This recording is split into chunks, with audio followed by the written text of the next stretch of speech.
Hola, buen día. Espero que, que estén bien, que hayan podido acceder al material. Yo, bueno, como les decía en la clase escrita, me agarré una bronquitis bastante fuerte y todavía estoy más o menos, pero igual quería grabar la clase porque hay unos cuantos conceptos filosóficos que por ahí puedan dificultarle la lectura si bien están explicitados y descritos. Antes de empezar con la clase número 3, quería hacer algunas observaciones sobre lo que fue la clase 2, la respuesta en los foros y las respuestas en las guías de lectura.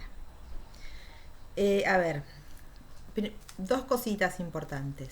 La primera, la educación tradicional no desapareció. O sea, cuando hemos leído en varios de ustedes que ya extrapolaron y vivimos en una situación donde la educación es emancipadora, chau educación bancaria, chau educación tradicional, y la realidad es que no es así. Vivimos en justamente, y lo vamos a ver en la clase de hoy, en, en un mundo donde confluyen un montón de miradas. Estamos hablando siempre, sí, de la escuela, del acto educativo. Ahora vamos a ver la diferencia entre acto educativo y hecho educativo. Eh, la educación tradicional está en la escuela, eh, nunca se fue, ¿sí? O sea, no es que a partir de, bueno, las últimas reformas y la última ley, no, muchísimos docentes dictan sus materias o incluso en los niveles primarios y demás de forma tradicional, ¿sí? Porque la cuestión de la reflexión y demás no es algo que les interese. Entonces no pensemos, ¿sí? Porque lo daban ya como cerrado, como ya no ya esto ya pasó, y no, pasa mucho más de lo que ustedes creen. Esa cuestión primera, ¿sí? O sea, si bien la mayor parte de los docentes abonamos a una pedagogía crítica, abonamos a que nuestros estudiantes cuando leen, cuando estudian, sean críticos y comprensivos y reflexivos, no quiere decir que seamos la masa total, porque eso no es así. Y el segundo punto es el de cosificación. ¿Qué quiere decir cosificar? Cosificar es hacer en este caso, de un estudiante un objeto. ¿Qué quiere decir que se haga un objeto? Quiere decir que yo voy a dictar una clase y no lo voy a tener en cuenta para el feedback porque yo entiendo que esa persona, este estudiante, no sabe nada. Entonces es una clase lineal, ¿sí? Esa cuestión de clase lineal en donde no se invita al otro a participar, no se invita al otro a pensar, no se invita al otro a que uno lo escuche, a que reflexione. Esa cuestión se llama cosificación. Y sucede también mucho más de lo que creemos, en todos los niveles, ¿sí? Cosificación es cuando la maestra lo reta y lo manda al rincón. Si bien ya esas prácticas existen bastante poco, siguen existiendo. Eso es cosificación. Cuando uno cosifica a una persona, no solamente en la educación, uno cosifica a una persona en otros ámbitos, ¿sí? Cuando pensamos que el otro no tiene las facultades para poder entablar una conversación. Digo, no solamente pasa en la escuela, la cosificación pasa en la vida. Uno, qué sé yo, no sé, discute tal, no sé, discute con un vecino, no le da la razón y dice, eso es cosificar también. A ver, tampoco es que uno vive cosificando a las personas, pero en la cuestión educativa propiamente dicha sí sucede mucho más de lo que pensamos, muchísimo más de lo que pensamos. Así que bueno, esas dos cuestiones. Primero, que la educación tradicional sigue polulando, ¿sí? La arquitectura escolar, se los dije, piensen en su escuela a la que fueron y piensen en su escuela en la que están trabajando. Que es importante ver que justamente tienen un dispositivo, ¿se acuerdan que les hablé del panóptico?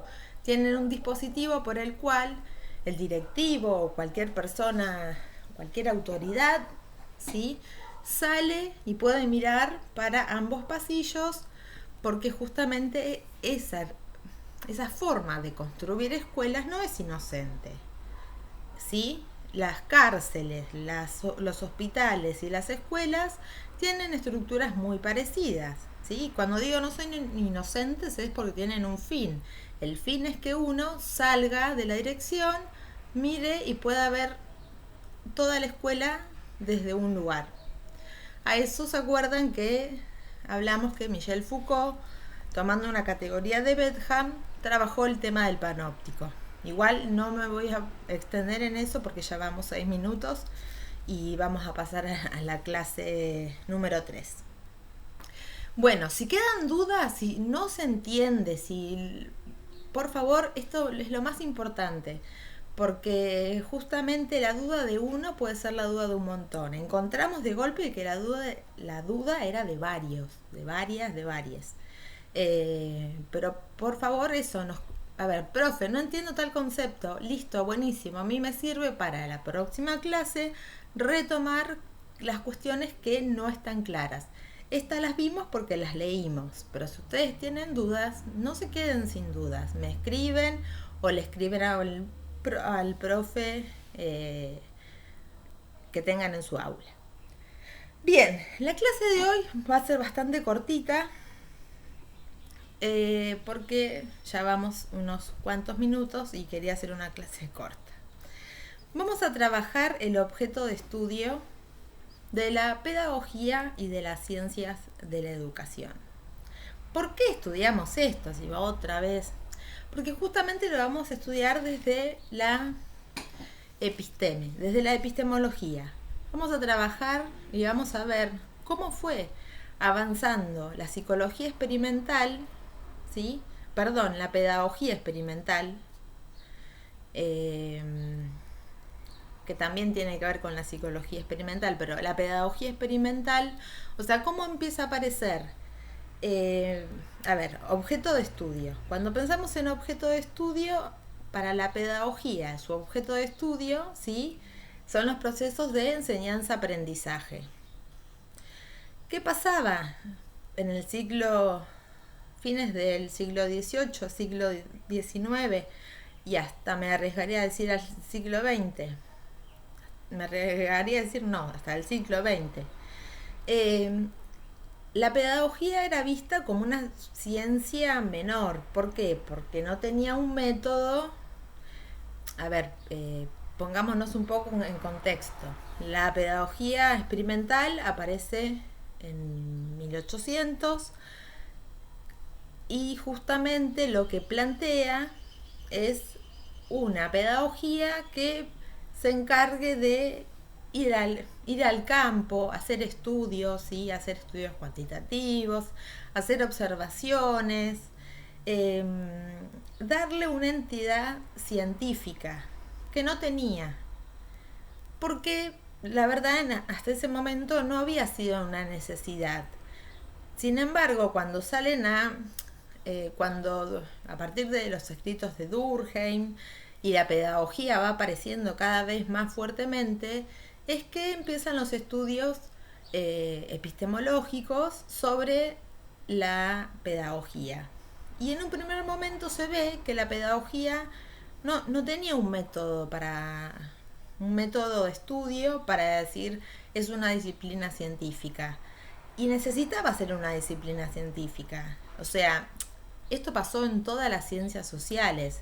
Las ciencias sociales estuvieron durante muchísimos años, no voy a decir menospreciadas, pero no tenían un método riguroso como el método que tienen las ciencias duras, ¿sí?, que son el laboratorio, cuestiones, no sé, la matemática, la física, ¿no? Son cuestiones que se pueden explicar, pero las ciencias sociales eran pensadas de subjetivas.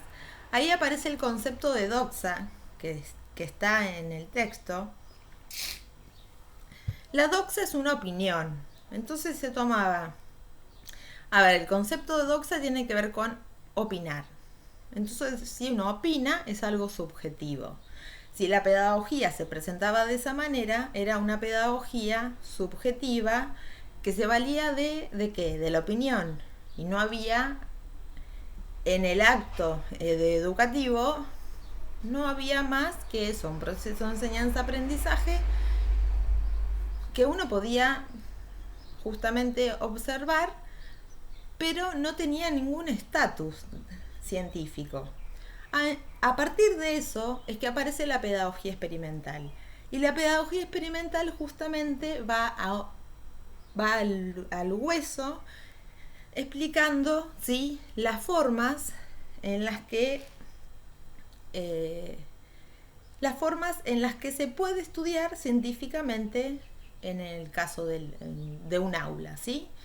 Que podemos analizar y podemos hacer observaciones, podemos hacer encuestas, podemos hacer etnografías, podemos entrevistar, podemos sacar datos de, bueno, no sé, reportes académicos. Digo, hay muchísimas cuestiones que se pueden sacar. Pero en ese momento recién aparecía la línea como más de una pedagogía más positivista, ¿sí? Una pedagogía más positivista que abonaba justamente al método científico. En el texto de Filó, Filó justamente comenta esto de que la pedagogía fue a buscar al método científico, o el método científico se encontró con la pedagogía, y justamente a partir de eso es que él visualiza que la pedagogía igual tiene un límite. ¿Por qué? Por esta cuestión del acto educativo. La pedagogía se encarga del acto educativo. ¿Qué es el acto educativo? Es todo lo que sucede dentro del aula, ¿sí? Incluso con el currículum oculto. O sea, las intervenciones, lo que sucede con los estudiantes, los procesos de enseñanza-aprendizaje. Pero, dice Filó, bueno, o sea, la pedagogía llega hasta acá, pero los problemas educativos exceden a la pedagogía. Entonces, él propone y se pone a estudiar el hecho educativo, que el hecho educativo trasciende el aula, trasciende la escuela. Por eso el capítulo que que están trabajando hoy se llama De la pedagogía a las ciencias de la educación. ¿Qué encuentra Filó en eso? Es que justamente quien podía explicar todos los fenómenos educativos, o casi todos, a partir de la aparición de distintas disciplinas como la economía de la educación, la psicología de la educación, la administración de la educación, la sociología, la filosofía de la educación, y puedo seguir. Entonces, para él, lo más importante, ¿sí?, es justamente pensar a las ciencias de la educación, no a la pedagogía. Él no desestima la pedagogía. Él lo que dice es, la pedagogía llega hasta acá. Y para pensar, por ejemplo, no sé, una política áulica, hay que salirse, y la pedagogía no llega a responder eso. Tal vez hoy estamos pensando, ¿sí?, siglo XIX, una pedagogía experimental, por primera vez aparece el método científico en un aula, por primera vez empiezan a cuantificar cuestiones que antes eran cualitativas. Pensemos también la importancia de la pedagogía a lo largo de la historia. Primero porque la pedagogía es central para el desarrollo de las sociedades, ¿sí?, especialmente en la cuestión más constitutiva de lo que serían los planes de estudios y demás. también justamente en el ejercicio de la docencia, en la formación de ciudadanos y qué ciudadanos se quiere formar, que eso ya lo vimos en las clases pasadas. Entonces, lo que dice Filó es perfecto. Las ciencias de la educación son comprensivistas. ¿Qué quiere decir que son comprensivistas? Que comprenden el hecho y actúan en función de eso. ¿Sí? Entonces, él lo que propone, insisto, no es que dice la pedagogía no sirve, no.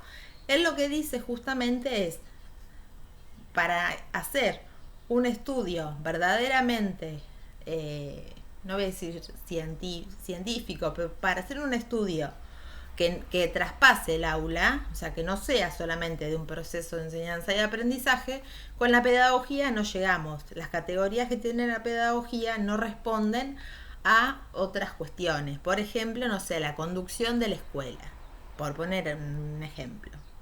Entonces, por eso dice, bueno, hay que pensar en el hecho educativo. Como les decía, el hecho educativo piensa la educación desde vamos a pensarla en una cuestión más macro, ¿sí? ¿Se acuerdan que en la clase pasada vimos macropoderes, micropoderes y macropoderes? Bueno, podríamos pensar que las ciencias de la educación se encargan, ¿sí?, de pensar la cuestión desde una visión más, insisto en lo de comprensivista, de que comprenda la realidad y la transforme. Y justamente es aquí donde nosotros hacemos esta observación. O sea, lo que plantea Filós es súper interesante, porque pensar que las ciencias de la educación están para que justamente pensemos todo lo que sucede en la escuela, lo que sucede alrededor de la escuela, ¿sí? Justamente por eso está la sociología de la educación, quiénes son nuestros estudiantes, las familias de los estudiantes, cómo están conformadas, cómo está conformada una escuela que está en un lugar y compararla con una que está a 2 cuadras, por poner un ejemplo, ¿sí? Nos invita a pensar, a comprender y a transformar. Pero nosotros, como abonamos justamente la perspectiva crítica, lo que le reclamamos a Filó, que lo vamos a seguir estudiando la clase que viene, es que es muy bueno el planteo, pero se queda corto cuando piensa en esta cuestión de la transformación. No, a ver, por supuesto que cada teoría es hija de su tiempo. Este texto que trabajamos es de 1980. Entonces ya las pedagogías críticas y demás ya polulaban por los espacios académicos. A Filó en un punto se lo nombra el padre de la pedagogía, y lo cual es cierto, ¿no? Él estudió muchísimo la pedagogía, pero, insisto, después su planteo fue el de las ciencias de la educación. Y lo que nosotros le agregamos, porque pensamos que esto es lo importante, es que, bueno, le falta, diríamos, le falta hacer un paso un poco más grande. Ya no puede ser porque falleció en 2017, pero lo que sí, o sea, desde estos espacios lo que le reclamamos es que justamente esa cuestión de la comprensión y el actuar, bueno, está bien, actuamos, ¿y después qué?